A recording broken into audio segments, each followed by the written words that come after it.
এবার আর দুটো উদাহরণ দিব, যে চোখে না দেখলেও জিনিস পৃথিবীতে থাকতে পারে তার প্রমাণ।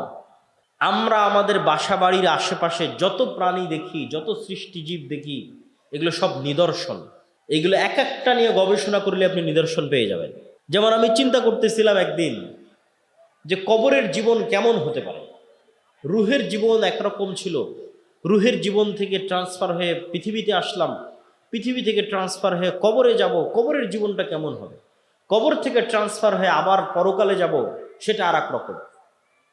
তো খুঁজতে খুঁজতে খুঁজতে খুঁজতে খুঁজতে খুঁজতে আল্লাহ সুবহানাহু ওয়া তাআলার একটা প্রাণী পেলাম, প্রজাপতি। প্রজাপতি প্রথমে শুঁয়োপোকা থাকে, আপনারাও পড়ে দেখতে পারেন, বাস্তবে গ্রামগঞ্জে থাকেন, বাস্তবে পরীক্ষা করে দেখতে পারেন।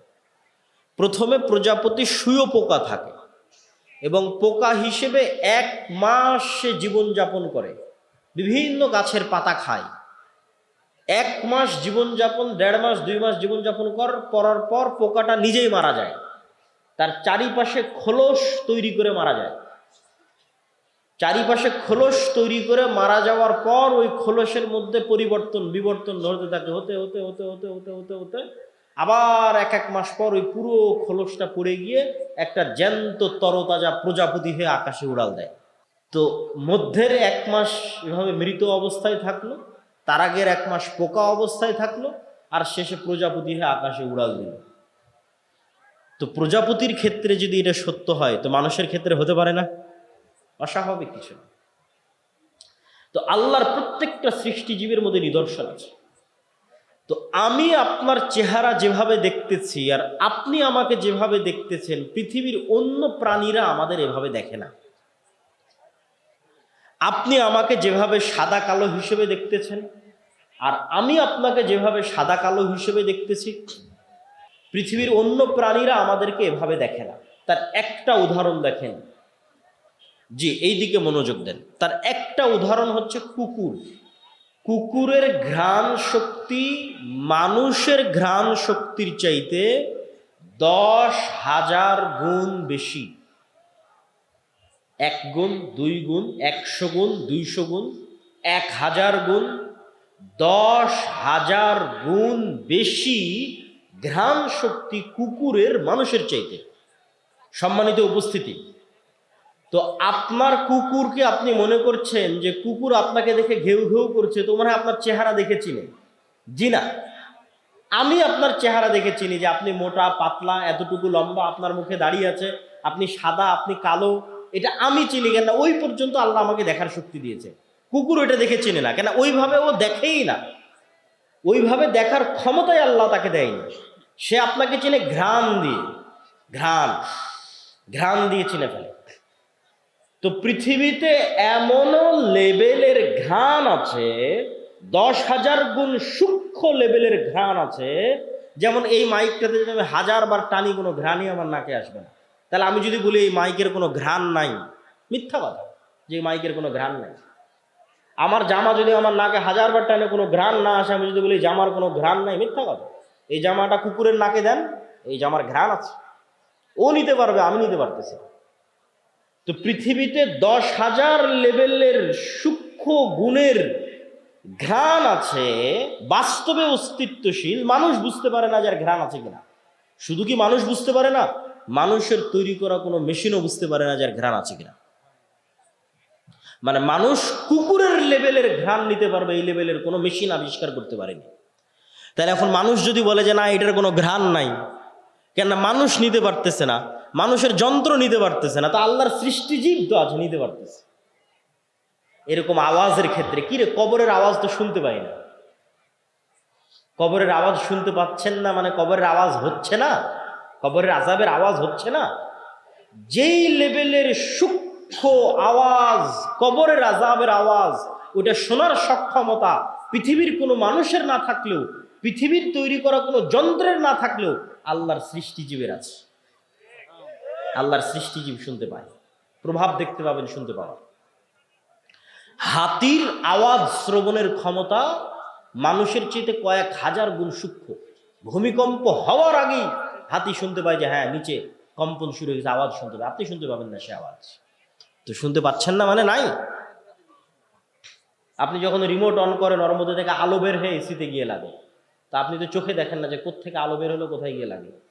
এসি তো ঠিকই বন্ধ হয়ে গেছে, এসি তো ঠিকই অন হয়ে যাচ্ছে। হ্যাঁ, ওই আলো বিজ্ঞান ধরতে পারতেছে কিন্তু আপনি চোখে দেখতে পাচ্ছেন না। ওই একই কথা রাসূল সাল্লাল্লাহু আলাইহি ওয়াসাল্লাম বলতেছে যে জিন এবং শয়তানের আলো অন কাইন্ড অফ লাইট, এমন এক প্রকারের আলো যেটা তোমরা দেখো না কিন্তু কুকুর ঠিকই দেখে। ও যখন আজান হয় দেখে তখন চিৎকার করে, ও দেখতে পায়। আর ঠিক নূর, ফেরেশতা যে নূরের তৈরি, এটা পৃথিবীতে আছে, অস্তিত্বশীল, অন কাইন্ড অফ লাইট, এক প্রকারের আলো যেটা তোমরা দেখো না কিন্তু আল্লাহর তৈরি মোরগ সৃষ্টিজীব ঠিকই দেখতে পায়। ফজরে যখন ফেরেশতারা উঠানামা করে তখন ঠিকই মোরগ চিৎকার করে।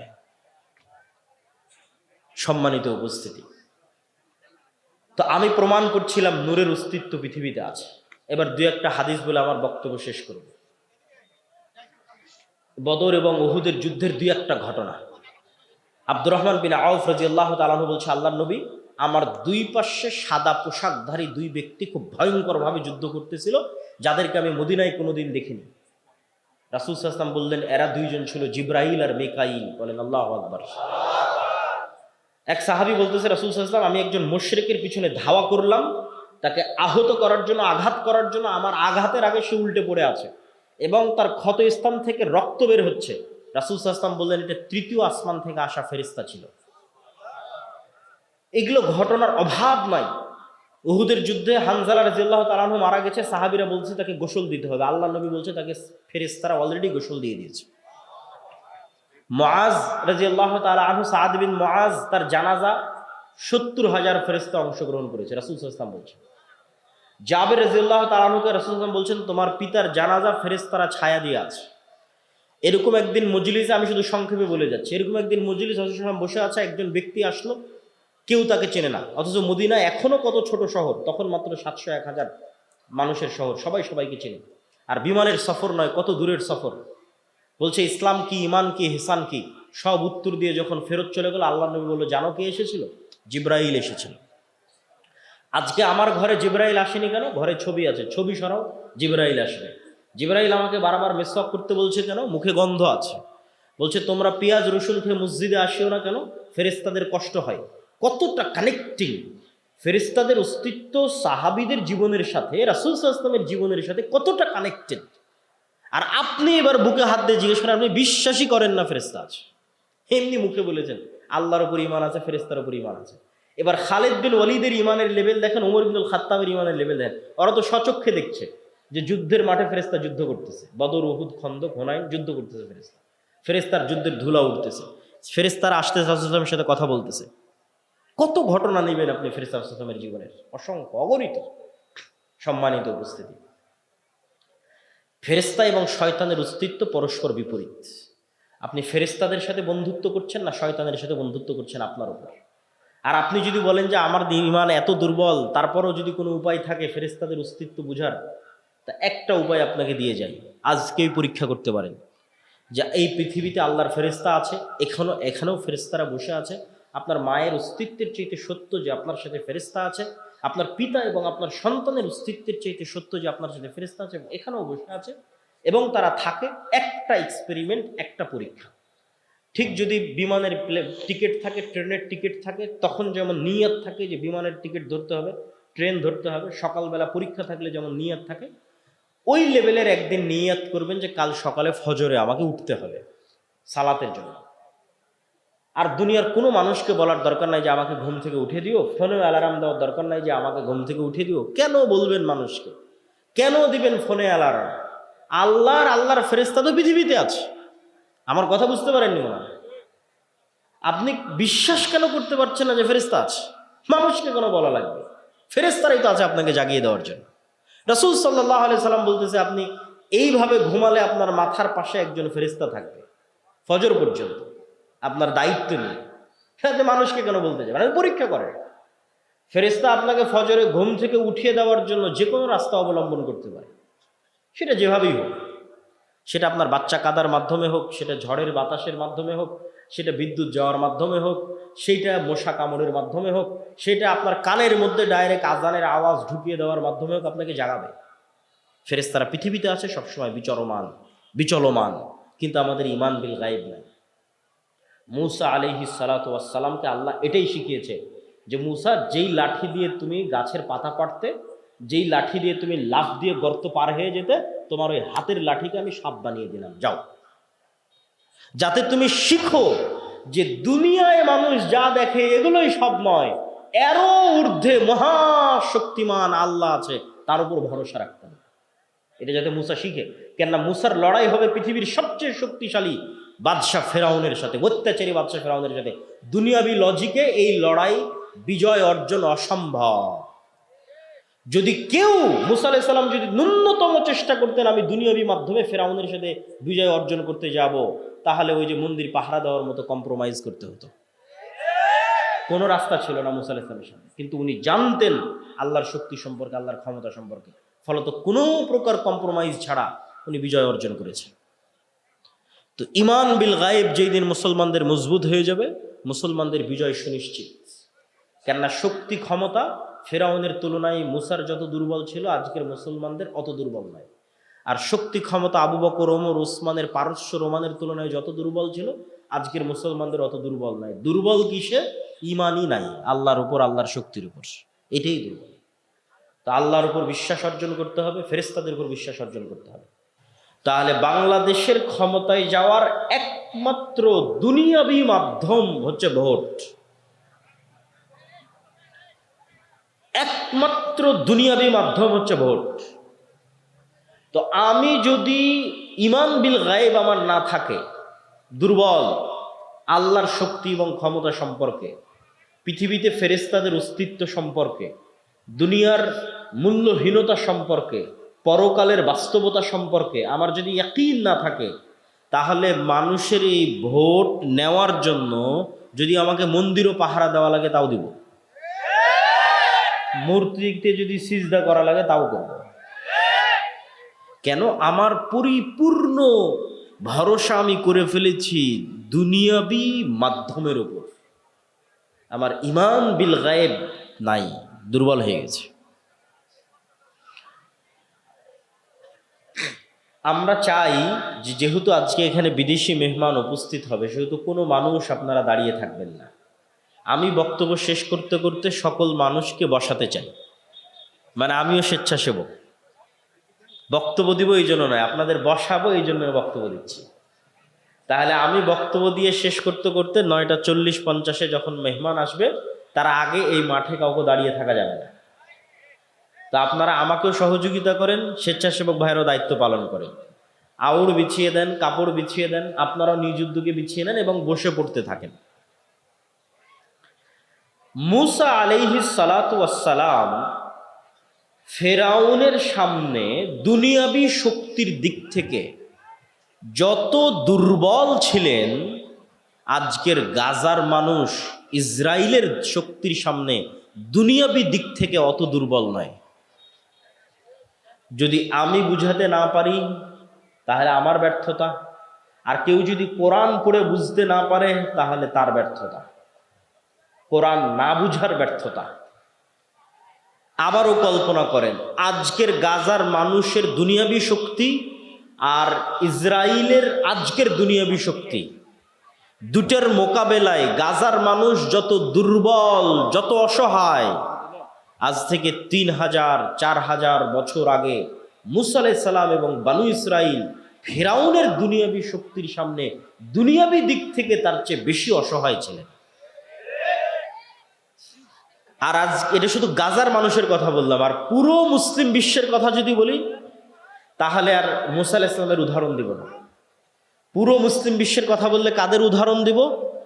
তৎকালীন রোমান সাম্রাজ্য, মুহাম্মদ সাল্লাল্লাহু আলাইহি ওয়াসাল্লাম, আবু বকর, ওমর, ওসমান, আলীর যুগের রোমান সাম্রাজ্য পারস্য সাম্রাজ্যের তুলনায় খোলাফায়ে রাশিদিন দুনিয়াবি দিক থেকে, পারস্য এবং রোমান সাম্রাজ্যের তুলনায় খালিদ বিন ওয়ালিদের বাহিনী দুনিয়াবি দিক থেকে যতটা দুর্বল ছিল, আজকের সমগ্র বিশ্বের মুসলমানেরা এবং মুসলিম দেশগুলো আজকের আমেরিকা এবং ইসরায়েলের তুলনায় শতগুণ বেশি শক্তিশালী।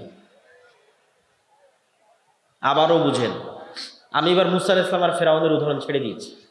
এবার মুহাম্মদ সাল্লাল্লাহু আলাইহি ওয়াসাল্লাম এবং তার সাহাবীরা আবু বকর, ওমর, ওসমান, খালিদ বিন ওয়ালিদ, আমর ইবনে আল-আস, আব্দুর রহমান বিন আউফ, এরা যুদ্ধ করছে, মুজাহিদ, উমাইয়া খেলাফা, বড় বড় যুদ্ধ হচ্ছে।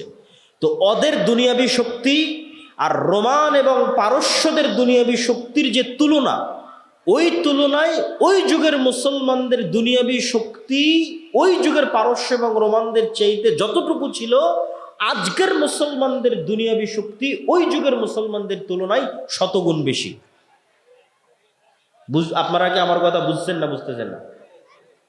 তাহলে মুসলমানেরা মাজলুম কেন?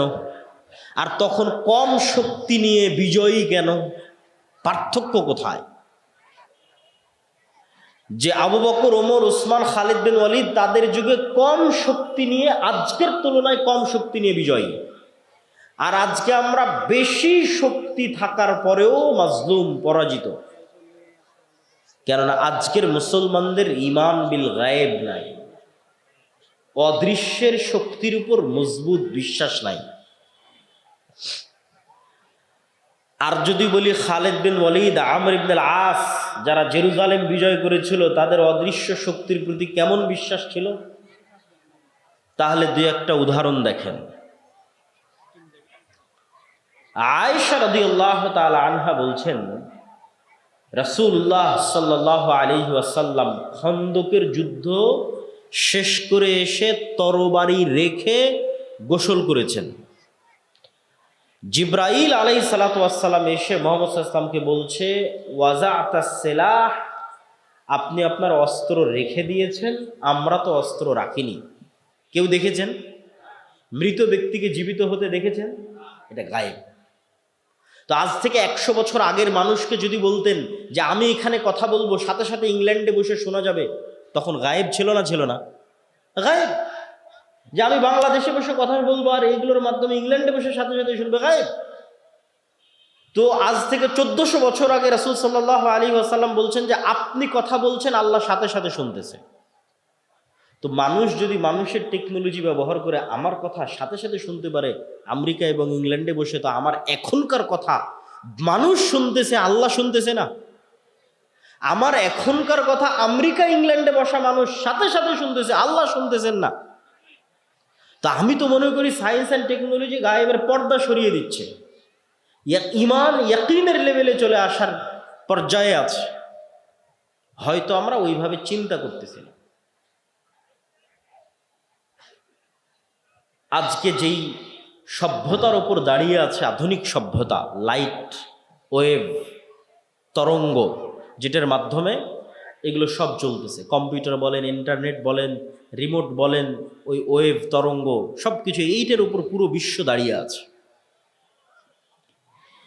এইটাকেই যদি শুধু আপনি এইভাবে কল্পনা করেন, আমি বলতেছি এটা বাস্তব, সত্য। আল্লাহ সুবহানাহু ওয়া তাআলা এটার মুখাপেক্ষী নয়। কিন্তু মানুষই পারবে, যদি আল্লাহ মানুষকে ক্ষমতা দিত, আমি সেটা দেখাচ্ছি। তো মানুষই যদি পারে, তাহলে আল্লাহ কতটা পারেন সেটার বিশ্বাস অর্জনের জন্য। সেটা কি? আপনি এবং আমি যদি আজকে আলোর গতির চাইতে বেশি গতি অর্জন করতে পারি, আগে আমরা ঘোড়ায় যেতাম, এখন গাড়িতে যাচ্ছি, বিমানে যাচ্ছি, রকেটে যাচ্ছি, করতে করতে ধরেন আলোর চাইতে বেশি গতি অর্জন করে নিলাম, যেটা মানুষের দ্বারা সম্ভব নয়। অর্জন করে নিয়ে যদি আমি আলোর গতিতে, আলো 30 বছর চললে যত দূর যাবে আমি তত দূর চলে গেলাম, অতি সহজ কল্পনা করা। আমি যেটা বলছি এটা কল্পনা করা কঠিন কিছু না, 2 মিনিট লাগবে আপনার কল্পনা করতে, যে আমি আলোর চেয়ে বেশি গতি অর্জন করলাম, করে আলো 30 বছর চললে যত দূর যেত আমি ওর আগেই ওখানে চলে গেছি। 30 বছর চললেও যত দূর যেত, যেহেতু ওর চেয়ে বেশি গতি অর্জন করেছি, গিয়ে ওখানে বসে আমি মোবাইলের মতো একটা যন্ত্র বানিয়েছি। কল্পনা করে মোবাইলের মতো একটা যন্ত্র, ক্যামেরার মতো একটা যন্ত্র বানিয়েছি। যে ওখানে বসে থেকে যদি আমি এখন দূরবীন ধরি দুনিয়ার দিকে, আর মোবাইলের মাধ্যমে যদি দুনিয়ার আওয়াজ শোনার চেষ্টা করি, তাহলে আজ থেকে 30 বছর আগে আমি রাতের অন্ধকারেও যা বলেছি তা আমিই শুনতে পাবো। আমি যা বলেছি আমিই তা শুনতে পাবো, আমার 30 বছর আগের কথা। আর যদি দূরবীন ধরি, তাহলে আমি রাতের অন্ধকারে যা করেছি, দিনে যা করছি, যেখানে যা করছি, প্রত্যেকটা জিনিস ঠিক লাইভ যেভাবে দেখা যায় ওভাবে লাইভ দেখা যাবে। কেন এগুলো সব আলোর মধ্যে ভেসে যাচ্ছে। আমার এই চেহারা, আমার কথা আলোর ওয়েভের মধ্যে ভেসে আমেরিকা পৌঁছে যাচ্ছে। তো এইটা 30 বছর চলতে থাকে, যতদূর যাবে আমি ওর আগে অতদূর পৌঁছে গেলে এগুলোই সব দেখতে পাবো, শুনতে পাবো। আপনি যদি 1400 বছর আগে চলে যান তো বদরের যুদ্ধ লাইভ দেখতে পাবেন, যদি ওই লেভেলের যন্ত্র আবিষ্কার করতে পারেন। দূরবীন যদি ধরতে পারেন মক্কায়, তাহলে লাইভ দেখা যাবে বদরের যুদ্ধ। মানুষের কোনো আমল হারিয়ে যায় না, অসম্ভব। আল্লাহ সুবহানাহু ওয়া তাআলা কিভাবে মানুষের বিচার করবে আল্লাহ ভালো জানে, কিন্তু মানুষের আবিষ্কার করা জিনিস দিয়ে আমি বলতেছি যে মানুষের কোনো কথা হারিয়ে যায় না, মানুষের কোনো কাজ হারিয়ে যায় না। মানুষই মানুষের বিচার করে ফেলতে পারবে। কাফা বিনাফসিকাল ইয়াউমা হাসিবা। মানুষ মানুষের বিচার করার জন্য আরো এর চাইতে ভয়ঙ্কর কথা বলি, যে মানুষ মানুষের বিচারের জন্য যথেষ্ট, তার চাইতে ভয়ঙ্কর কি? মানুষের ব্রেন কিন্তু কম্পিউটারের মতো, ডাটা। আমাদের বয়স 60 থেকে 70 বছর, আর বিজ্ঞান বলছে যে আমাদের ব্রেন যেভাবে সেট করা আছে 500 বছর চললেও সচল থাকবে। তো আমি যদি 500 বছর বেঁচে থাকি, তার মানে 500 বছর আগের কথাও আমার মনে থাকবে। এই লেভেলে ব্রেনের সক্ষমতা। যেমন এখন আমার বয়স যদি 30, তো 10 বছর আগের কথাও মনে আছে, 20 বছর আগের কথাও মনে আছে। তা আমার ব্রেনের সক্ষমতা যেহেতু 500 বছরের, তাহলে 500 বছর বাঁচলে 500 বছর আগের কথাও মনে থাকবে। তাহলে আপনি নিজেই তো আপনার কোনো কাজ ভুলে যাননি। ইলন মাস্কই কয়দিন পর মানুষের ব্রেনকে ইন্টারনেটের সাথে কানেক্ট করে দিবে, চেষ্টা করতেছে। তো মানুষের ব্রেনকে যখন ইন্টারনেটের সাথে কানেক্ট করবে, তখন মানুষের ব্রেনের ডাটা মানুষই ট্রান্সফার করে দেখতে পাবে। তো কিয়ামতের মাঠে আপনার হিসাবের জন্য তো আপনার ব্রেনই যথেষ্ট, সব তো আপনার মনেই আছে রে বাবা। আপনি কি করেছেন দেখেন, আপনি এখন মোবাইলে যে ভিডিওটা দেখতেছেন, এটা কি ব্রেনে সেভ হচ্ছে না?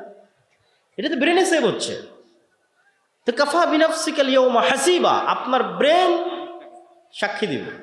ব্রেনকে যদি একটা কম্পিউটারের মধ্যে বসায় দেওয়া যায়, যদি ইলন মাস্ক পারে, মানুষের কথা বলতেছি আমি, তো আপনি তো ওখান থেকে ডাটা ট্রান্সফার হবে। আপনি কি কি দেখেছেন সব ব্রেনে সেভ হয়ে আছে, কি কি বলেছেন সব ব্রেনে সেভ হয়ে আছে, কি কি করেছেন সব ব্রেনে সেভ হয়ে আছে। সব তো আপনিই জানেন, আপনি সত্য বলছেন না মিথ্যা বলছেন সব আপনি জানেন, সব আপনার ব্রেনে সেভ আছে। খালি ডাটা ট্রান্সফার করতে হবে। ডাটা ট্রান্সফার করে আপনাকে দেখাতে হবে, এই দেখো তোমার ব্রেনে এগুলো সব সেভ হয়ে আছে, তোমার কাজ, তোমার দেখা ছবি, তোমার এগুলো করা, তোমার এগুলো বলা কথা, সব তোমার ব্রেনে সেভ হয়ে আছে। কাফা বিনাফসিকাল ইয়াউমা হাসিবা। তো আমি তো মনে করি গায়েব উন্মোচন হয়ে যাচ্ছে, কিন্তু মানুষের ঈমান বিল গায়েব দুর্বল হয়ে যাচ্ছে। তো আজকে সংক্ষিপ্তভাবে আমরা একটা ঈমান বিল গায়েবের আলোচনা করব, সেটি হচ্ছে আল ঈমান বিল মালাইকা, ফেরেশতাদের উপর বিশ্বাস। আপনাদের মা আছে এই অস্তিত্বের উপর বিশ্বাস আপনার ইয়াকিনের লেভেলে না? কেননা জন্মের পরেই তো মাকে দেখেছেন। কেউ যদি বলে যে আপনার মা নাই, এটা আপনার মা নয়, আপনি কি বিশ্বাস করবেন? তাহলে জন্মের পরে মাকে দেখেছেন, তো মায়ের অস্তিত্বের প্রতি আপনার যেই লেভেলের বিশ্বাস, বিশ্বাস করেন আপনার সাথে ফেরেশতা আছে, এইটার সত্যতা আপনার মায়ের অস্তিত্বের চেয়ে বেশি সত্য। কেন বললাম যে আপনার মায়ের অস্তিত্বের চেয়ে বেশি সত্য? আদম আলাইহিস সালাতু ওয়াস সালাম যখন পৃথিবীতে এসেছেন, তখন আদম আলাইহিস সালাতু ওয়াস সালাম সৃষ্টির পর তার মাকে আগে দেখেছে না তার বাপকে আগে দেখেছে? মাও নাই বাপও নাই। কথা আবার বুঝতে পারছেন না? তা আদম আলাইহিস সালাম পৃথিবীতে আসার পর তার ছেলেকে আগে দেখেছে না তার স্ত্রীকে আগে দেখেছে? ছেলেও নাই, স্ত্রীও নাই। তো আদম আলাইহিস সালাম পৃথিবীতে আসার পর দুইটা ভিন্ন জগতের প্রাণীকে সবার আগে দেখেছে, একটা ফেরেশতা আর একটা জিন। তাহলে আমি আপনি মানুষ, মানুষের সাথে আগে পরিচিত না আগে ফেরেশতার সাথে পরিচিত? আগে ফেরেশতার সাথে পরিচিত। আমাদের পিতা আদম জন্মের পরে সর্বপ্রথম দুইটা ভিন্ন জগতের প্রাণীর সাথে পরিচিত হয়েছে, একটা ফেরেশতা একটা জিন। এই জন্য বললাম যে আপনার মায়ের অস্তিত্বের চেয়ে বেশি সত্য। কেন প্রথম যখন পৃথিবীতে আমরা এসেছি, তখন না মায়ের সাথে পরিচিত হয়েছি, না ছেলের সাথে পরিচিত হয়েছি, না স্ত্রীর সাথে পরিচিত হয়েছে, পরিচিত হয়েছি ফেরেশতার সাথে, পরিচিত হয়েছি জিন শয়তান ইবলিসের সাথে। তো ফেরেশতা কিসের তৈরি বলেন তো? কিসের তৈরি? নূরের তৈরি। নূর কি? নূর এক প্রকারের আলো, এই আলো নয়, কিন্তু এক প্রকারের আলো, এই আলো নয়। সূর্যের আলো, লাইটের আলো, এই আলো নয়। ডান দিকের ভাইদেরকে কিন্তু আমরা এখনো বসাতে পারিনি। তো স্বেচ্ছাসেবক ভাইয়েরা বা দায়িত্বশীল ভাইয়েরা কোথায়? আমার বক্তব্য শেষ হতে হতে সবাইকে বসতে হবে, মেহমান আসার আগে আগে। তো আপনাদের বসার ব্যবস্থা কিভাবে করা যায়? আউড় হোক অথবা কাপড় হোক, আপনারা এই যে এই দিকটা এখনো হয়নি, এদিকটা অনেকক্ষণ থেকে ওনারা দাঁড়িয়ে আছে, বসার ব্যবস্থা পাচ্ছেন না ওনারা। তো আবার একটু বলেন যে ফেরেশতারা কিসের তৈরি? নূরের তৈরি। এখন নূর যে পৃথিবীতে আছে এটারই যদি বিশ্বাস না থাকে, তাহলে ফেরেশতার উপর বিশ্বাস থাকবে কি করে? রাসূলুল্লাহ সাল্লাল্লাহু আলাইহি ওয়াসাল্লাম বলছেন, আল্লাহুম্মা জাআল ফি কলবি নূরা, হে আল্লাহ আমার অন্তরে নূর তৈরি করে দেন। ওয়াফি সামঈ নূরা, আমার কানে নূর তৈরি করে দেন। ওয়াফি বাসরি নূরা, আমার চোখে নূর তৈরি করে দেন। এখন আপনাকে আমি কি দিয়ে বুঝাবো নূর কি? কিন্তু উদাহরণ দিয়ে যতটুকু বুঝানো যায়, যতটুকু ঈমান বিল গায়েবকে ইয়াকিনের পর্যায়ে নেওয়া যায়, সেটাই আজকের বক্তব্যের চেষ্টা। তো আপনি যখন যুবক ছিলেন তখন আপনার চোখের পাওয়ার কম ছিল কি বেশি ছিল বুঝেননি। এখন যখন আস্তে আস্তে আবঝা দেখা শুরু করেছেন তখন বুঝতেছেন না আমার চোখের পাওয়ার তো কমতেছে, চশমা লাগাতে হবে। তাহলে চোখে পাওয়ার বলে কিছু আছে যেটা কমে এবং বাড়ে। তো আপনার চোখের পাওয়ারের অস্তিত্বটা যেমন, আপনার চোখে নূর তৈরি হওয়া তেমন। আপনি কানে শোনেন, আস্তে আস্তে কানে শোনা কমে যাচ্ছে, মেশিন লাগাতে হচ্ছে কানে শোনার জন্য। তো কানের শ্রবণের পাওয়ার যেমন, এই লেভেলের সত্য হচ্ছে কানে নূর তৈরি হওয়া। এটা সত্য, এটা অস্তিত্বশীল, এটা বাস্তব। ঠিক কালবে, হৃদয়ে নূর তৈরি হওয়া। যে হৃদয়ে নূর নাই ওটা মৃত হৃদয়, মারা গেছে, আলো নাই, মৃত্যুবরণ করেছে। আর যে হৃদয়ে নূর আছে ওটা জীবিত হৃদয়। তো নূরের অস্তিত্ব আরো বাস্তব করার জন্য রাসূলুল্লাহ সাল্লাল্লাহু আলাইহি ওয়াসাল্লাম বলছেন যে সমগ্র পৃথিবী থেকে আর আল্লাহ থেকে, আল্লাহ এবং পৃথিবী এই দুটার মধ্যে পর্দা হচ্ছে আল্লাহর চেহারার পর্দা হচ্ছে নূর। লাউ কাশাফাহু, আল্লাহ যদি এই নূর সরিয়ে নিতেন তাহলে আল্লাহর চেহারার তাজাল্লিতে আসমান এবং জমিন জ্বলে পুড়ে ছারখার হয়ে যেত। তাহলে নূর অস্তিত্বশীল, যেটা আল্লাহ এবং সৃষ্টি জীবের মধ্যে আড় করে রেখেছে। এবং সমগ্র আসমান এবং জমিনের যত আলো আছে, এই সমস্ত আলো একটাও নিজে থেকে অস্তিত্বশীল নয়। এদের সবগুলোর আলো আল্লাহ সুবহানাহু তাআলার নূরের প্রভাবে তারা এই আলোগুলো পেয়েছে। আল্লাহ সুবহানাহু তাআলার যদি নূর না থাকতো এগুলো সব নাই, কিচ্ছু নাই। এবং আল্লাহ সুবহানাহু তাআলার নূরের মাধ্যমে পৃথিবীর সকল কিছু একটা আরেকটার সাথে কানেক্টেড। আল্লাহ সুবহানাহু তাআলা তার ক্ষেত্রে বলছেন নূরুস সামাওয়াতি ওয়াল আরজ, আল্লাহু নূরুস সামাওয়াতি ওয়াল আরজ, আল্লাহ হচ্ছেন আসমান এবং জমিনের নূর। আল্লাহ সুবহানাহু তাআলা তার কোরআনকে নূর বলেছেন, তার দ্বীন ইসলামকে নূর বলেছেন। কোরআন থেকে নূর অর্জন করা যায়, কোরআন পড়ার মাধ্যমে হৃদয়ে নূর তৈরি করা যায়। নূর পৃথিবীতে একটা অস্তিত্বশীল জিনিস। আপনি বলবেন তাহলে চোখে দেখি না কেন? ফেরেশতা নূরের তৈরি, ফেরেশতা আছে, ফেরেশতা চোখে দেখি না কেন? নূর চোখে দেখি না কেন? এবার আর দুটো উদাহরণ দিব, যে চোখে না দেখলেও জিনিস পৃথিবীতে থাকতে পারে তার প্রমাণ। আমরা আমাদের বাসা বাড়ির আশেপাশে যত প্রাণী দেখি, যত সৃষ্টিজীব দেখি, এগুলো সব নিদর্শন। এগুলো এক একটা নিয়ে গবেষণা করলে আপনি নিদর্শন পেয়ে যাবেন। যেমন আমি চিন্তা করতেছিলাম একদিন যে কবরের জীবন কেমন হতে পারে। রুহের জীবন একরকম ছিল, রুহের জীবন থেকে ট্রান্সফার হয়ে পৃথিবীতে আসলাম, পৃথিবী থেকে ট্রান্সফার হয়ে কবরে যাব, কবরের জীবনটা কেমন হবে। কবর থেকে ট্রান্সফার হয়ে আবার পরকালে যাব, সেটা আর এক রকম। তো খুঁজতে খুঁজতে খুঁজতে খুঁজতে খুঁজতে খুঁজতে আল্লাহ সুবহানাহু ওয়া তাআলার একটা প্রাণী পেলাম, প্রজাপতি। প্রজাপতি প্রথমে শুঁয়োপোকা থাকে, আপনারাও করে দেখতে পারেন, বাস্তবে গ্রামগঞ্জে থাকেন, বাস্তবে পরীক্ষা করে দেখতে পারেন।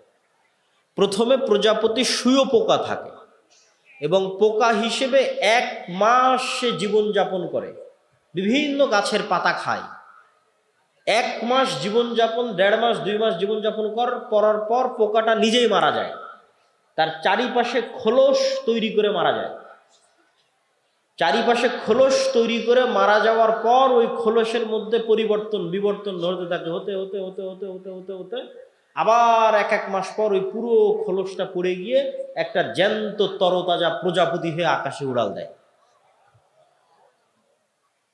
তো মধ্যের 1 মাস এভাবে মৃত অবস্থায় থাকলো, তার আগের 1 মাস পোকা অবস্থায় থাকলো, আর শেষে প্রজাপতি হয়ে আকাশে উড়াল দিল। তো প্রজাপতির ক্ষেত্রে যদি এটা সত্য হয়, তো মানুষের ক্ষেত্রে হতে পারে না? অস্বাভাবিক কিছু না। তো আল্লাহর প্রত্যেকটা সৃষ্টিজীবের মধ্যে নিদর্শন আছে। তো আমি আপনার চেহারা যেভাবে দেখতেছি আর আপনি আমাকে যেভাবে দেখতেছেন, পৃথিবীর অন্য প্রাণীরা আমাদের এভাবে দেখে না। আপনি আমাকে যেভাবে সাদা কালো হিসেবে দেখতেছেন আর আমি আপনাকে যেভাবে সাদা কালো হিসেবে দেখতেছি,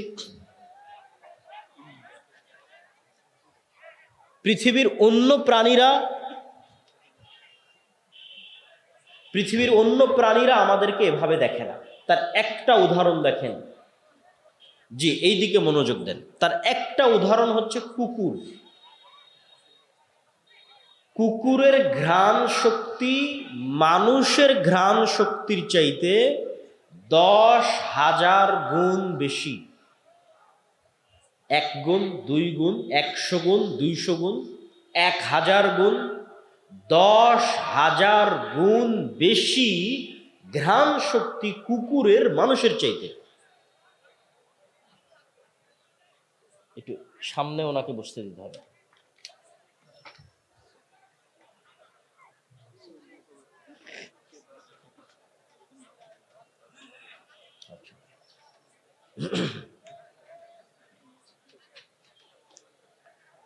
আমরা সবাই একটু, যেহেতু মেহমান চলে এসেছে, আমরা সবাই একটু শান্তভাবে বসে পড়ি। পিছনে যারা আছেন দয়া করে তারাও বসে পড়েন, হাতের ডানে যারা আছেন তারাও বসে পড়েন। আমি আমার বক্তব্য দীর্ঘায়িত করব না, উনি বক্তব্য দিবেন, আবার সেটার অনুবাদ করব, তারপরে শায়েখ আব্দুর রাজ্জাক বিন ইউসুফ আসবেন, উনিও আপনাদের সামনে বক্তব্য দিবেন। তারপরে ওই যে পিছনে আরো বসার ব্যবস্থা করে দিতে বলেন, আমার মনে হয় বসার ব্যবস্থা পাচ্ছে না লোকজন। জি, সম্মানিত উপস্থিতি,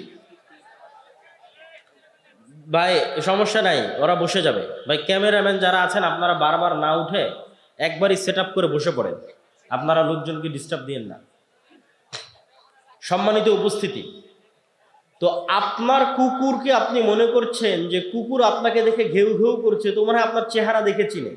জি না, আমি আপনার চেহারা দেখে চিনি যে আপনি মোটা পাতলা, এতটুকু লম্বা, আপনার মুখে দাঁড়িয়ে আছে, আপনি সাদা, আপনি কালো, এটা আমি চিনি। কেন? ওই পর্যন্ত আল্লাহ আমাকে দেখার শক্তি দিয়েছে। কুকুর ওইটা দেখে চিনে না, কেন? ওইভাবে ও দেখেই না, ওইভাবে দেখার ক্ষমতাই আল্লাহ তাকে দেয়নি। সে আপনাকে চিনে ঘ্রাণ দিয়ে, ঘ্রাণ দিয়ে চিনে ফেলে। তো পৃথিবীতে এমনও লেভেলের ঘ্রাণ আছে, 10,000 গুণ সূক্ষ্ম লেভেলের ঘ্রাণ আছে। যেমন এই মাইকটাতে যদি আমি 1000 বার টানি, কোনো ঘ্রাণই আমার নাকে আসবে না। তাহলে আমি যদি বলি এই মাইকের কোনো ঘ্রাণ নাই, মিথ্যা কথা, যে মাইকের কোনো ঘ্রাণ নাই। আমার জামা যদি আমার নাকে 1000 বার টানে কোনো ঘ্রাণ না আসে, আমি যদি বলি জামার কোনো ঘ্রাণ নাই, মিথ্যা কথা। এই জামাটা কুকুরের নাকে দেন, এই জামার ঘ্রাণ আছে, ও নিতে পারবে, আমি নিতে পারতেছি না। তো পৃথিবীতে 10,000 লেভেলের সূক্ষ্ম গুণের ঘ্রাণ আছে, বাস্তবে অস্তিত্বশীল, মানুষ বুঝতে পারে না যার ঘ্রাণ আছে কিনা। শুধু কি মানুষ বুঝতে পারে না, মানুষের তৈরি করা কোনো মেশিনও বুঝতে পারে না যার ঘ্রাণ আছে কিনা। মানে মানুষ কুকুরের লেভেলের ঘ্রাণ নিতে পারবে, এই লেভেলের কোনো মেশিন আবিষ্কার করতে পারেনি। তাহলে এখন মানুষ যদি বলে যে না এটার কোনো ঘ্রাণ নাই, কেন মানুষ নিতে পারতেছে না, মানুষের যন্ত্র নিতে পারতেছে না, তো আল্লাহর সৃষ্টিজীব তো আছে, নিতে পারতেছে। এরকম আওয়াজের ক্ষেত্রে কি রে, কবরের আওয়াজ তো শুনতে পাই না, কবরের আওয়াজ শুনতে পাচ্ছেন না, মানে কবরের আওয়াজ হচ্ছে না, কবরের আযাবের আওয়াজ হচ্ছে না। যেই লেভেলের সূক্ষ্ম আওয়াজ কবরের আযাবের আওয়াজ, ওটা শোনার সক্ষমতা পৃথিবীর কোনো মানুষের না থাকলেও, পৃথিবীর তৈরি করা কোনো যন্ত্রের না থাকলেও আল্লাহর সৃষ্টিজীবের আছে। আল্লাহর সৃষ্টিজীব শুনতে পায়, প্রভাব দেখতে পাবেন, শুনতে পাওয়া। হাতির আওয়াজ শ্রবণের ক্ষমতা মানুষের চেয়ে কয়েক হাজার গুণ সূক্ষ্ম। ভূমিকম্প হওয়ার আগেই হাতি শুনতে পায় যে হ্যাঁ নিচে কম্পন শুরু হয়েছে, আওয়াজ শুনতে পায়। আপনি শুনতে পাবেন না সে আওয়াজ, তো শুনতে পাচ্ছেন না মানে নাই। আপনি যখন রিমোট অন করেন, ওর মধ্যে থেকে আলো বের হয়ে এসিতে গিয়ে লাগে, তা আপনি তো চোখে দেখেন না যে কোত্থেকে আলো বের হলো, কোথায় গিয়ে লাগে। এসি তো ঠিকই বন্ধ হয়ে গেছে, এসি তো ঠিকই অন হয়ে যাচ্ছে। হ্যাঁ, ওই আলো বিজ্ঞান ধরতে পারতেছে, কিন্তু আপনি চোখে দেখতে পাচ্ছেন না। ওই একই কথা রাসূল সাল্লাল্লাহু আলাইহি ওয়াসাল্লাম বলতেছে যে জিন এবং শয়তানের আলো অন কাইন্ড অফ লাইট, এমন এক প্রকারের আলো যেটা তোমরা দেখো না, কিন্তু কুকুর ঠিকই দেখে। ও যখন আজান হয় দেখে, তখন চিৎকার করে, ও দেখতে পায়। আর ঠিক নূর, ফেরেশতা যে নূরের তৈরি, এটা পৃথিবীতে আছে, অস্তিত্বশীল, অন কাইন্ড অফ লাইট, এক প্রকারের আলো যেটা তোমরা দেখো না, কিন্তু আল্লাহর তৈরি মোরগ সৃষ্টিজীব ঠিকই দেখতে পায়। ফজরে যখন ফেরেশতারা উঠানামা করে, তখন ঠিকই মোরগ চিৎকার করে। সম্মানিত উপস্থিতি, তো আমি প্রমাণ করছিলাম নূরের অস্তিত্ব পৃথিবীতে আছে। এবার দুই একটা হাদিস বলে আমার বক্তব্য শেষ করব। বদর এবং উহুদের যুদ্ধের দুই একটা ঘটনা। আব্দুর রহমান বিন আউফ রাদিয়াল্লাহু তাআলা আনহু বলছে, আল্লাহর নবী, আমার দুই পাশে সাদা পোশাকধারী দুই ব্যক্তি খুব ভয়ঙ্করভাবে যুদ্ধ করতেছিল, যাদেরকে আমি মদিনায় কোনোদিন দেখিনি। রাসূল সাল্লাল্লাহু আলাইহি ওয়াসাল্লাম বললেন, এরা দুইজন ছিল জিবরাইল আর মিকাইল। বলেন আল্লাহু আকবার। এক সাহাবী বলতেছে, রাসূল সাল্লাল্লাহু আলাইহি ওয়াসাল্লাম, আমি একজন মুশরিকের পিছনে ধাওয়া করলাম, তাকে আহত করার জন্য, আঘাত করার জন্য। আমার আঘাতের আগে সে উল্টে পড়ে আছে এবং তার ক্ষত স্থান থেকে রক্ত বের হচ্ছে। রাসূল সাল্লাল্লাহু আলাইহি ওয়াসাল্লাম বললেন, এটা তৃতীয় আসমান থেকে আসা ফেরেশতা ছিল। এগুলো ঘটনার অভাব নাই। উহুদের যুদ্ধে হানজালা রাদিয়াল্লাহু তাআলা আনহু মারা গেছে, সাহাবীরা বলছে তাকে গোসল দিতে হবে। আল্লাহর নবী বলছে তাকে ফেরেশতারা অলরেডি গোসল দিয়ে দিয়েছে। মুআজ রাদিয়াল্লাহু তাআলা আনহু, সাদ বিন মুআজ, তার জানাজা 70,000 ফেরেশতা অংশগ্রহণ করেছে, রাসূল সাল্লাল্লাহু আলাইহি ওয়াসাল্লাম বলছেন। জাবের রাদিয়াল্লাহু তাআলা আনহুকে রাসূল সাল্লাল্লাহু আলাইহি ওয়াসাল্লাম বলছেন, তোমার পিতার জানাজা ফেরেশতারা ছায়া দিয়ে আছে। এরকম একদিন মজলিসে, আমি শুধু সংক্ষেপে বলে যাচ্ছি, এরকম একদিন মজলিস রাসূল সাল্লাল্লাহু আলাইহি ওয়াসাল্লাম বসে আছে, একজন ব্যক্তি আসলো, কেউ তাকে চেনে না, অথচ মদিনা এখনো কত ছোট শহর, তখন মাত্র 700-1000 মানুষের শহর, সবাই সবাইকে চেনে। আর বিমানের সফর নয়, কত দূরের সফর। বলছে ইসলাম কি, ইমান কি, ইহসান কি, সব উত্তর দিয়ে যখন ফেরত চলে গেল, আল্লাহ নবী বলল, জানো কে এসেছিল? জিবরাইল এসেছিল। আজকে আমার ঘরে জিবরাইল আসেনি কেন? ঘরে ছবি আছে, ছবি সরাও, জিবরাইল আসবে। জিবরাইল আমাকে বারবার মেসওয়াক করতে বলছে কেন? মুখে গন্ধ আছে। বলছে তোমরা পেঁয়াজ রসুন খেয়ে মসজিদে আসিও না কেন? ফেরেশতাদের কষ্ট হয়। কতটা কানেক্টিং ফেরেশতাদের অস্তিত্ব সাহাবীদের জীবনের সাথে, রাসূল সাল্লাল্লাহু আলাইহি ওয়াসাল্লামের জীবনের সাথে কতটা কানেক্টেড। আর আপনি এবার বুকে হাত দিয়ে জিজ্ঞেস করেন, আপনি বিশ্বাসই করেন না ফেরেশতা আছে? এমনি মুখে বলেছেন আল্লাহর উপর ঈমান আছে, ফেরেশতার উপর ঈমান আছে। এবার খালিদ বিন ওয়ালিদের ঈমানের লেভেল দেখেন, ওমর ইবনুল খাত্তাবের ঈমানের লেভেল দেখেন। ওরা তো স্বচক্ষে দেখছে যে যুদ্ধের মাঠে ফেরেশতা যুদ্ধ করতেছে, বদর, উহুদ, খন্দক, হুনাইন যুদ্ধ করতেছে ফেরেশতা। ফেরেশতার যুদ্ধের ধুলা উঠতেছে, ফেরেশতারা আসতে রাসূল সাল্লাল্লাহু আলাইহি ওয়াসাল্লামের সাথে কথা বলতেছে। কত ঘটনা নেবেন আপনি ফেরেশতা সাল্লাল্লাহু আলাইহি ওয়াসাল্লামের জীবনের, অসংখ্য, অগণিত। সম্মানিত উপস্থিতি, ফেরেশতা এবং শয়তানের অস্তিত্ব পরস্পর বিপরীত। আপনি ফেরেশতাদের সাথে বন্ধুত্ব করছেন না শয়তানের সাথে বন্ধুত্ব করছেন, আপনার উপর। আর আপনি যদি বলেন যে আমার ঈমান এত দুর্বল, তারপরও যদি কোনো উপায় থাকে ফেরেশতাদের অস্তিত্ব বুঝার, তা একটা উপায় আপনাকে দিয়ে যাই, আজকেই পরীক্ষা করতে পারেন যে এই পৃথিবীতে আল্লাহর ফেরেশতা আছে, এখানেও ফেরেশতারা বসে আছে, আপনার মায়ের অস্তিত্বের চাইতে সত্য যে আপনার সাথে ফেরেশতা আছে, আপনার পিতা এবং আপনার সন্তানের অস্তিত্বের চাইতে সত্য যে আপনার সাথে ফেরেশতা আছে এবং এখানেও বসে আছে এবং তারা থাকে। একটা এক্সপেরিমেন্ট, একটা পরীক্ষা। ঠিক যদি বিমানের টিকিট থাকে, ট্রেনের টিকিট থাকে, তখন যেমন নিয়ত থাকে যে বিমানের টিকিট ধরতে হবে, ট্রেন ধরতে হবে, সকালবেলা পরীক্ষা থাকলে যেমন নিয়ত থাকে, ওই লেভেলের একদিন নিয়ত করবেন যে কাল সকালে ফজরে আমাকে উঠতে হবে সালাতের জন্য। আর দুনিয়ার কোনো মানুষকে বলার দরকার নাই যে আমাকে ঘুম থেকে উঠে দিও, ফোনে অ্যালার্ম দেওয়ার দরকার নাই যে আমাকে ঘুম থেকে উঠে দিও। কেন বলবেন মানুষকে? কেন দিবেন ফোনে অ্যালার্ম? আল্লাহর ফেরেশতা তো পৃথিবীতে আছে। আমার কথা বুঝতে পারেননি মনে হয়? আপনি বিশ্বাস কেন করতে পারছেন না যে ফেরেশতা আছে? মানুষকে কেন বলা লাগবে? ফেরেশতারাই তো আছে আপনাকে জাগিয়ে দেওয়ার জন্য। রাসূল সাল্লাল্লাহু আলাইহি সাল্লাম বলতেছে, আপনি এইভাবে ঘুমালে আপনার মাথার পাশে একজন ফেরেশতা থাকবে ফজর পর্যন্ত, আপনার দায়িত্ব নিয়ে। সাথে মানুষকে কেন বলতে যাবেন? আপনি পরীক্ষা করেন। ফেরেশতা আপনাকে ফজরে ঘুম থেকে উঠিয়ে দেওয়ার জন্য যে কোনো রাস্তা অবলম্বন করতে পারে, সেটা যেভাবেই হোক। সেটা আপনার বাচ্চা কাদার মাধ্যমে হোক, সেটা ঝড়ের বাতাসের মাধ্যমে হোক, সেটা বিদ্যুৎ যাওয়ার মাধ্যমে হোক, সেটা মশা কামড়ের মাধ্যমে হোক, সেটা আপনার কানের মধ্যে ডাইরেক্ট আজানের আওয়াজ ঢুকিয়ে দেওয়ার মাধ্যমে হোক, আপনাকে জাগাবে। ফেরেশতারা পৃথিবীতে আছে সবসময় বিচলমান, কিন্তু আমাদের ঈমান বিল গায়েব নাই। মূসা আলাইহিস সালাতু ওয়াস সালামকে আল্লাহ এটাই শিখিয়েছে যে মূসা, যেই লাঠি দিয়ে তুমি গাছের পাতা পাড়তে, যেই লাঠি দিয়ে তুমি লাফ দিয়ে গর্ত পার হয়ে যেতে, তোমার ওই হাতের লাঠিকে আমি সাপ বানিয়ে দিলাম, যাও। যাতে তুমি শিখো যে দুনিয়ায় মানুষ যা দেখে এগুলোই সব নয়, এরও ঊর্ধ্বে মহাশক্তিমান আল্লাহ আছে, তার উপর ভরসা রাখতে হবে। এটা যাতে মূসা শিখে। কেননা মূসার লড়াই হবে পৃথিবীর সবচেয়ে শক্তিশালী বাদশাহ ফেরাউনের সাথে, অত্যাচারী বাদশাহ ফেরাউনের সাথে। দুনিয়াবি লজিকে এই লড়াই বিজয় অর্জন অসম্ভব। যদি কেউ, মূসা আলাইহিস সালাম যদি ন্যূনতম চেষ্টা করতেন আমি দুনিয়াবি মাধ্যমে ফেরাউনের সাথে বিজয় অর্জন করতে যাব, তাহলে ওই যে মন্দির পাহারা দেওয়ার মতো কম্প্রোমাইজ করতে হতো। কোনো রাস্তা ছিল না মূসা আলাইহিস সালামের সামনে। কিন্তু উনি জানতেন আল্লাহর শক্তি সম্পর্কে, আল্লাহর ক্ষমতা সম্পর্কে, ফলত কোনো প্রকার কম্প্রোমাইজ ছাড়া উনি বিজয় অর্জন করেছেন। তো ঈমান বিল গায়েব যেই দিন মুসলমানদের মজবুত হয়ে যাবে, মুসলমানদের বিজয় সুনিশ্চিত। কেননা শক্তি ক্ষমতা ফেরাউনের তুলনায় মূসার যত দুর্বল ছিল, আজকের মুসলমানদের অত দুর্বল নয়। আর শক্তি ক্ষমতা আবু বকর, ওমর, উসমানের, পারস্য রোমানের তুলনায় যত দুর্বল ছিল, আজকের মুসলমানদের অত দুর্বল নয়। দুর্বল কিসে? ঈমানই নাই আল্লাহর উপর, আল্লাহর শক্তির উপর, এটাই দুর্বল। তো আল্লাহর উপর বিশ্বাস অর্জন করতে হবে, ফেরেশতাদের উপর বিশ্বাস অর্জন করতে হবে। আগামী 6 ও 7 নভেম্বর আল জামিয়া সালাফিয়া ডাঙ্গিপাড়া পবা রাজশাহীতে সালাফি কনফারেন্স। আপনাদের এখানেও মেহমান এসেছে, তিনি তো থাকবেনই, এবং দেশ বিদেশের আরও ওলামায়ে কেরাম সেখানে উপস্থিত থাকবেন। আপনাদের সকলের উপস্থিত হওয়ার উদাত্ত আহ্বান। যাবেন তো ইনশাআল্লাহ? ইনশাআল্লাহ, আল্লাহ কবুল করুন। আর আজকে দাওয়া ইলাল্লাহর মাধ্যমে আমাদের যে বিভিন্ন মক্তবগুলো পরিচালিত হয়, সেগুলোর অধীনে এই প্রোগ্রাম আয়োজিত হয়েছে। আমি জানি না স্বেচ্ছাসেবকরা রেডি আছে কিনা। তারা যদি রেডি থাকে, তারা যদি ভিতরে যায় আপনাদের কাছে সহযোগিতার জন্য, এই মুহূর্তে রেডি থাকলে আমি যাওয়ার আহ্বান করব। যদি যায় তাহলে আপনারা সর্বোচ্চ পর্যায়ের সহযোগিতা করার চেষ্টা করবেন। আলহামদুলিল্লাহ, আমাদের দাওয়া ইলাল্লাহর অধীনে প্রায় 600টা মক্তব সমগ্র বাংলাদেশে পরিচালিত হচ্ছে, যার জাতীয় মক্তব প্রতিযোগিতা এবছর টিভি চ্যানেলে আয়োজিত হবে ইনশাআল্লাহ, আল্লাহ সুবহানাহু ওয়া তাআলা যদি কবুল করে। আর যে বিষয়ে আমি আলোচনা করতেছি এবছর, আল ঈমান বিল গায়ব, এই বিষয়ে বই আসতেছে, আল্লাহর পথে যাত্রা নামে, সালাফি কনফারেন্সে প্রকাশিত হচ্ছে। যদি যান তাহলে আশা করি নিতে পারবেন ইনশাআল্লাহ।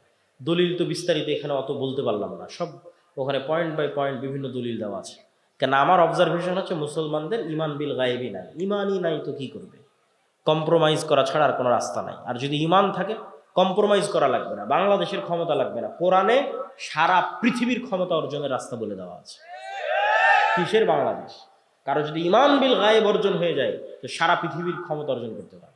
কেননা ওই লেভেলের বিশ্বাস চলে আসলে পারমাণবিক বম পানীয় হয়ে যেতে পারে। ওই লেভেলের ইয়াকিন যদি আসে, তাহলে পারমাণবিক বম পানীয় হয়ে যেতে পারে। কেননা সাউন্ড টেকনোলজি সবচেয়ে পাওয়ারফুল। এখনকার টেকনোলজি লাইটের টেকনোলজি, আর আমি বলছি সবচেয়ে পাওয়ারফুল হলো সাউন্ড টেকনোলজি, যেটা আল্লাহ সুবহানাহু ওয়া তাআলা সুলাইমান আলাইহিস সালাতু ওয়াস সালামকে দিয়েছিলেন। ওমা উতীতু মিনাল ইলমি ইল্লা কালিলা, অল্প দিয়েছিলেন। সাউন্ড টেকনোলজি মানে এই মাইকেরও একটা কথা বোঝার ক্ষমতা আছে, এই কাপড়েরও একটা কথা বোঝার ক্ষমতা আছে। প্রত্যেকটা সৃষ্টিজীবের কথা বোঝার ক্ষমতা আছে। কি বললে বুঝবে আমি জানি না। তো আল্লাহ সৃষ্টি করেছে কুন ফায়াকুন আওয়াজ দিয়ে।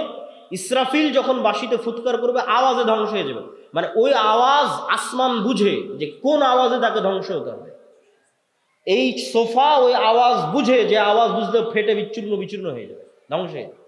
কিন্তু কোন আওয়াজ এই সোফা বুঝবে আমি জানি না। এই জন্য রাসূল সাল্লাল্লাহু আলাইহি ওয়াসাল্লাম বলছে কিয়ামতের পূর্ব মুহূর্তে শহর বিজয় হবে মুসলমানদের আল্লাহু আকবার আওয়াজে শহর বিজয় হয়ে যাবে। নেন, ইরানের এই যে বিজ্ঞানীদের হত্যা করা হলো, হামাসের নেতাদের হত্যা করা হলো ওয়েভ দিয়ে, মোবাইলের বিস্ফোরণ। দূর থেকে ওয়েভ ছেড়েছে ইসরায়েল থেকে, মোবাইল এখানে বিস্ফোরণ হয়ে গেছে। মানে এই মোবাইলের ওই ওয়েভ বুঝার ক্ষমতা আছে। তো ওই ওয়েভ বুঝার যেমন ক্ষমতা আছে, এই মোবাইলের আওয়াজ বুঝারও ক্ষমতা আছে। সে আওয়াজ আমরা জানি। আর কোরআন কার আওয়াজ? কোরআন কার আওয়াজ? তাহলে সবচেয়ে শক্তিশালী টেকনোলজি মুসলমানদের কাছে আছে। এরা গেছে কম্প্রোমাইজ করতে। তো কোরআনের অপমান, দিনের অপমান, ইসলামের অপমান। কম্প্রোমাইজ ছাড়াই বিজয় সম্ভব যদি ঈমান বিল গায়ব থাকে। আমি আমার সংক্ষিপ্ত বক্তব্য এখানেই শেষ করছি এবং এই মুহূর্তে আপনাদের সামনে আল্লামা সাহেব बैठ के तकरीर करेंगे यहाँ पे, वहीं पे, ঠিক। তো এখন আপনাদের সামনে বক্তব্য নিয়ে আসবেন পাকিস্তানের আল্লামা ইহসান ইলাহি জহির রাহিমাহুল্লাহ। মোটামুটি যারা আহলে হাদিস আছেন বা টুকটাক আহলে হাদিস আলেম ওলামাদের চিনেন, তারা আল্লামা ইহসান ইলাহি জহির রাহিমাহুল্লাহকে চিনার কথা। ইহসান ইলাহি জহির রাহিমাহুল্লাহকে চিনেন বা তার বক্তব্য দুই একবার শুনেছেন, এরকম কেউ আছেন? মাশাআল্লাহ, জাযাকাল্লাহ খায়র, বারাকাল্লাহ ফিক। ওনার আপনি ইউটিউবে গিয়ে সার্চ দিলেই পাবেন আল্লামা ইহসান ইলাহি জহির। मेरे बंगाली दोस्तों, आज मैं आपके सामने दावत कॉन्फ्रेंस में दावत और दाई के औसाफ और जिम्मेदारियों के हवाले से अपनी चंद गुजारिशात को पेश करने के लिए आया हूँ। लेकिन उससे पहले ये बात कहना ज़रूरी समझता हूँ कि मैं पाकिस्तान से आपकी खिदमत में हाजिर हुआ। आप इस वक्त बांग्लादेश के अंदर मौजूद हैं। मेरी ज़ुबान आपकी ज़ुबान में इख्तलाफ हो सकता है, मेरे लिबास और आपके लिबास में इख्तलाफ हो सकता है, लेकिन अल्लाह के फजल व करम से मुसलमान बंगाल का रहने वाला हो या पाकिस्तान का, मशरिक का रहने वाला हो या मगरिब का, शुमाल का रहने वाला हो या जनूब का, अल्लाह के फजल व करम से जब तक कलमा-ए तौहीद ला इलाहा इल्लल्लाह को पढ़ने वाला एक भी मुसलमान जिंदा है, मुसलमानों को आपस में कोई भी जुदा नहीं कर सकता। अल्लाह के फजल व करम से हम तौहीद की दावत के हवाले से एक थे, एक हैं और एक रहेंगे। और मैं ये बात कह देना चाहता हूं, इंशाअल्लाह अपने इत्तिहाद के साथ और एहतसाम बिल किताब व सुन्ना के साथ और दावत दीन के साथ इंशाअल्लाह हम सेकुलरिज्म का मुकाबला करते रहेंगे। हम सहाबा के दुश्मनों का मुकाबला करते रहेंगे। हम हत्म नबूवत के मुनकरों का मुकाबला करते रहेंगे और इंशाअल्लाह अल्लाहु अकबर का नारा लगाते रहेंगे। हज़रात गिरामी कदर, अल्लाह के फजल व करम से आज मैं आपके सामने इस बात को रखने के लिए आया हूं कि अजीम है वो लोग जो अल्लाह तबारक व ताला के दीन की खिदमत के लिए अपने आप को वक्फ कर देते हैं। दावत दीन का काम कोई मामूली काम नहीं। इस काम को सैयदना नूह ने किया, सैयदना इब्राहीम ने किया, सैयदना मूसा कलीम ने किया, सैयदना ईसा रूहुल्लाह ने किया और मोहम्मद करीम अलैहिस्सलाम ने किया। इंशाअल्लाह जब तक एक भी मुसलमान जिंदा है, दावत तौहीद व सुन्नत का काम जारी और सारी रहेगा। और अल्लाह के फजल व करम से इस रास्ते के अंदर आने वाली कोई भी रुकावट, इस रास्ते में मिलने वाली कोई भी धमकी और इस रास्ते में दिया जाने वाला कोई भी लालच हमें दावत दीन से नहीं रोक सकता। हम अल्लाह ताला के फजल करम से खैर उम्मत हैं और हमें खैर उम्मत का एजाज अगर हासिल हुआ, न सरमाए से हासिल हुआ, न लिबास से हासिल हुआ, न कौमियत से हासिल हुआ, हमें खैर उम्मत का एजाज अगर हासिल हुआ तो दावत इलल किताब व सुन्ना से हासिल हुआ। और इंशाअल्लाह दावत का ये काम जारी रहेगा। और आज मैं ये बात भी कह देना चाहता हूं कि हम अरबी नहीं है, कुरान भी अरबी है, रसूलुल्लाह भी अरबी थे, लेकिन आज बंगाल हो या हिंदुस्तान हो, पाकिस्तान हो या नेपाल हो, तुम्हें मुसलमान अगर नजर आता है तो दावत दीन की वजह से नजर आता है। इंशाअल्लाह मुझे ये बात बतलाएं, दावत का काम जारी रखेंगे कि नहीं रखेंगे? इंशाअल्लाह दावत का काम जारी रहेगा, इसलिए कि दावत का काम उलमा का काम है, अइम्माए दीन का काम है, मुहद्दिसीन का काम है, तबा ताबईन का काम है, ताबईन इज़ाम का काम है, सहाबाए किराम का काम है, खुलफाए राशिदीन का काम है, और हजरत मोहम्मद मुस्तफ़ा अलैहिस्सलाम का काम है। इंशाअल्लाह जिस तरह अपने बाप के कारोबार को बेटा जारी रखता है, इंशाअल्लाह हम भी अपने रब के कुरान की दावत को और नबी पाक के फरमान की दावत को इंशाअल्लाह जारी रखेंगे। और इस रास्ते के अंदर आने वाली कोई भी रुकावट हमारे रास्ते को तब्दील नहीं कर सकती। अल्लाह के फजल करम से हम अहमद इब्ने हंबल के बेटे हैं, जिसको कैद खाने के अंदर फिंकवाया गया, लेकिन अहमद इब्ने हंबल ने अपनी गर्दन को हक की पासदारी के लिए उठाए रखा। हम इमाम मालिक के फर्जंद हैं, जिसकी पुश्त के ऊपर कोड़े मारे गए, लेकिन हजरत इमाम मालिक ने कहा, मन आरफनी फकद आरफनी व मन लम यारिफनी फाना मालिक इब्न अनस। जो मुझे जानता है वो तो जानता है, जो नहीं जानता वो सुन ले कि मैं अनस का बेटा मालिक हूं।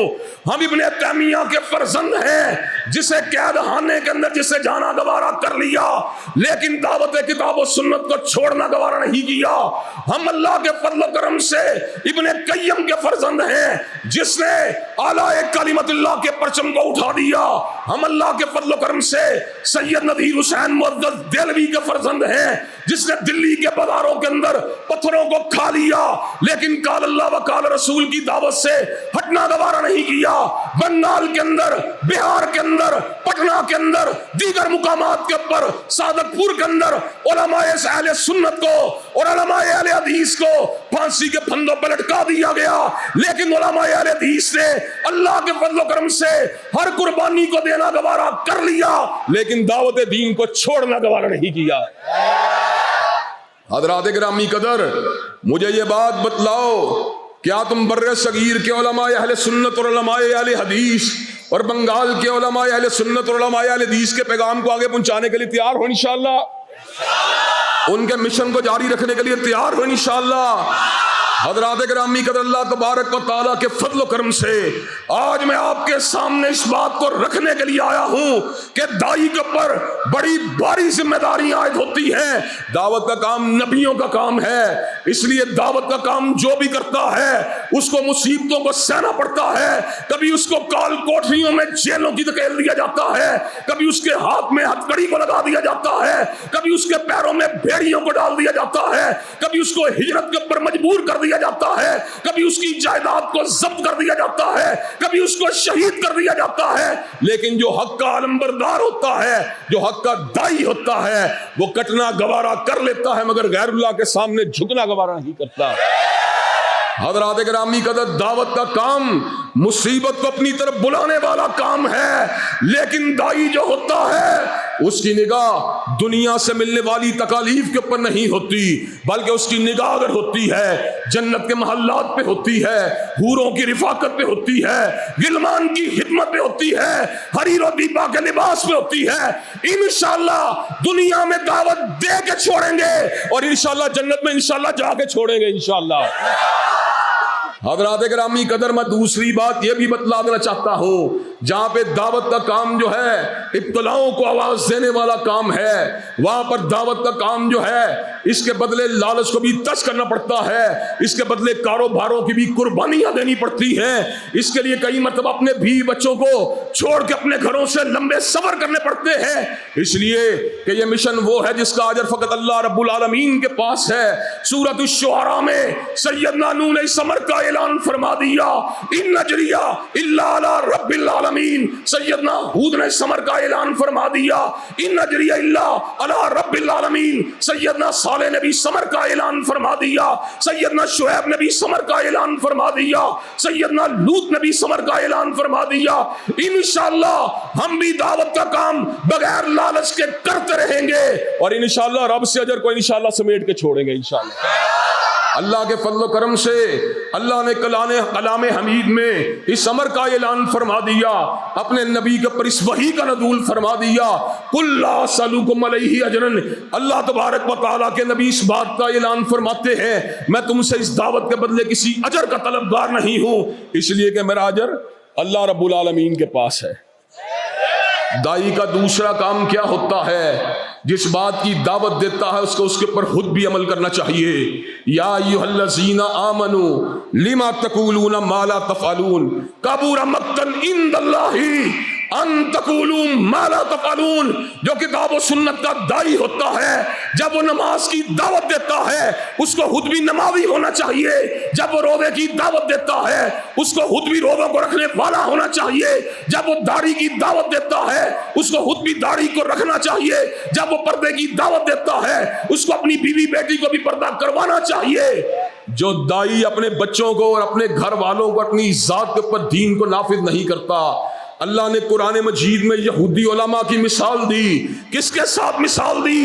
گدھے کے ساتھ مثال دی، جس کے پر کتابوں کو لادا تو گیا ہے لیکن علماء یہود جو ہیں وہ اس کتاب کے پر عمل کرنے کے لیے آمادہ و تیار نہیں ہیں۔ حضرات گرامی قدر تیسری بات کیا ہے؟ دائی جو ہوتا ہے وہ اللہ سے محبت کرنے والا ہوتا ہے، اللہ سے پیار کرنے والا ہوتا ہے، اللہ سے ڈرنے والا ہوتا ہے۔ وَمِنَ النَّاسِ مَن يَتَّخِذُ مِن دُونِ اللَّهِ أَندَادًا يُحِبُّونَهُمْ كَحُبِّ اللَّهِ وَالَّذِينَ آمَنُوا أَشَدُّ حُبًّا لِلَّهِ۔ دائی کی محبت نہ مال سے ہوتی ہے، نہ شہرت سے ہوتی ہے، نہ حکومت سے ہوتی ہے، نہ دشمنوں کے پر اس کی نظر ہوتی ہے۔ دائی کی محبت اگر ہوتی ہے یا اللہ سے ہوتی ہے یا رسول اللہ سے ہوتی ہے۔ اللہ کے فضل و کرم سے پروردگار عالم کی محبت جب دائی کے دل میں ہوتی ہے تو پھر وہ اپنی بات جو کہتا ہے اس کے اوپر خود بھی عمل کرتا ہے، اس کا دل جو ہوتا ہے اللہ کی محبت سے معلق ہوتا ہے۔ جب وہ تنہائی کے اندر بیٹھتا ہے تو رب کی محبت کے اندر اس کی آنکھوں سے آنسو جاری ہو جاتے ہیں، رب کی محبت کے اندر اس کا دل پگھلتا ہی چلا جاتا ہے۔ اور دائی کے اوپر یہ بھی ذمہ داری عائد ہوتی ہے، دائی حق کی بات کرتا ہے، وہ نہ لوگوں کی جیب کو دیکھتا ہے، نہ ان کی پوشاک کو دیکھتا ہے، نہ حکمرانان وقت کے ضابطوں کو دیکھتا ہے۔ دائی کی نگاہ اگر ہوتی ہے تو پاسداری حق پہ ہوتی ہے۔ اللہ کے فضل و کرم سے مولانا عبداللہ غزنوی نے رفع صبابہ کی سنت کے لیے غزنہ کو چھوڑنا گوارا کر لیا۔ اللہ کے فضل و کرم سے جب تک اہل سنت اور اہل الحدیث کا ایک فرزند بھی زندہ ہے انشاءاللہ حق کی دعوت دیتے رہیں گے، باطل کے سامنے سینہ سپر ہوتے رہیں گے، اور انشاءاللہ اللہ کے فضل و کرم سے جب تک زندہ ہے اعلان حق انشاءاللہ کرتے ہی رہیں گے۔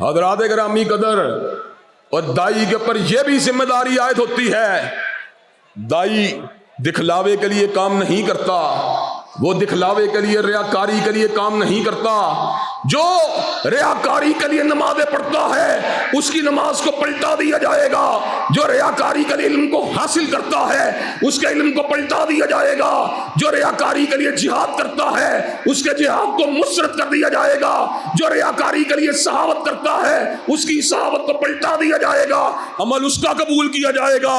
फ़ाबुदिल्लाह मुखलिसन लहुद्दीन, जो अल्लाह के लिए खालिस होता है इंशाअल्लाह रियाकारी को अपने बूट की टोकर के पर उड़ा के छोड़ेंगे और इंशाअल्लाह अपने रब से मुलाकात की तैयारी करके छोड़ेंगे इंशाअल्लाह।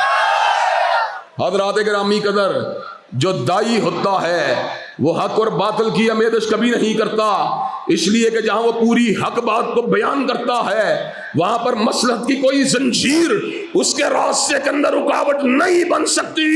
उसे पता होता है अगर मैंने झूठ बोला तो लोग गुमराह हो जाएंगे, आलिमे हक को इस बात का पता होता है अगर मैंने कितमाने हक किया लोगों को ठोकर लग जाएगी। एक बंदे की गलती होती है, लेकिन दाई की गलती के साथ हजारों लोगों के फिसलने का अंदेशा होता है। चुनाचे दाई जब भी बात करता है वो अबलागे हक के साथ करता है, वो कितमाने हक के लिए कभी भी बात नहीं करता। हज़रात गिरामी कदर, और ये बात भी बतला दूं, दाई कभी जो होता है वो अकेले होने से खौफज़दा नहीं होता। दाई की जो है नजर अपने साथ लोग जो है उनके ऊपर नजर नहीं होती कि 500 लोग मेरे साथ होंगे या 50 लोग मेरे साथ होंगे मैं तब हक बात करूंगा।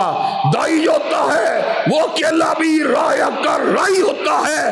ताइफ की वादी के अंदर मेरे आका को पत्थरों का निशाना बनाया गया, पहाड़ों का फरिश्ता हजरत जिब्रील के साथ आया, कहा का हुक्म करो ताइफ की इस वादी को दो पहाड़ों के दरमियान पीस के रख दिया जाए। मेरे नबी ने कहा था अल्लाहुम्मा हदी कौमी फइन्नहुम ला यालमून। मेरा नबी अकेला था और आज यहाँ पे उलमाए अहले सुन्नत और उलमाए अहलुल हदीस की मौजूदगी में ये बात कह देना चाहता हूँ। अल्लाह के फजल करम से आज बंगाल से लेकर पाकिस्तान तक दुनिया के हर मुकाम में अहले हदीस की जमातें, अहले सुन्नत की जमातें मौजूद हैं, लेकिन अगर हक बात की बात आए हमारे साथ कोई भी ना चले, हमारे साथ कोई भी कंधे से कंधा न मिलाए, हम अकेले भी रह जाएं, इंशाअल्लाह हक का ऐलान करते ही रहेंगे, हक का ऐलान करते ही रहेंगे, हक का ऐलान करते ही रहेंगे। इसलिए कि हमारी निगाह अगर होती है रब ताला की रजा के ऊपर होती है। हज़रात गिरामी कदर, मुझे ये बात बतलाइए कि आप दीन की दावत के लिए अपने आप को वक्फ करने के लिए तैयार हैं इंशाअल्लाह? अपनी औलादों को वक्फ करने के लिए तैयार हैं इंशाअल्लाह? इंशाअल्लाह हत्म नबूवत के मुनकरों का मुकाबला करने के लिए तैयार हैं इंशाअल्लाह? सेकुलर और लिबरल नासर का मुकाबला करने के लिए तैयार हैं इंशाअल्लाह? मजलूम मुसलमानों की हिमायत में आवाज को उठाने के लिए तैयार हैं इंशाअल्लाह? आलाए कलिमतुल्लाह के लिए अपने आप को वक्फ करने के लिए तैयार हैं इंशाअल्लाह? इंशाअल्लाह शब गुरेजा होगी आहर जलवाए खुर्शीद से और ये चमन मामूर होगा नगमाए तौहीद से। वाखिरु दावाना अल्हम्दुलिल्लाहि रब्बिल आलमीन। লিল্লাহে তাকবীর, সকল বিধান বাতিল করো।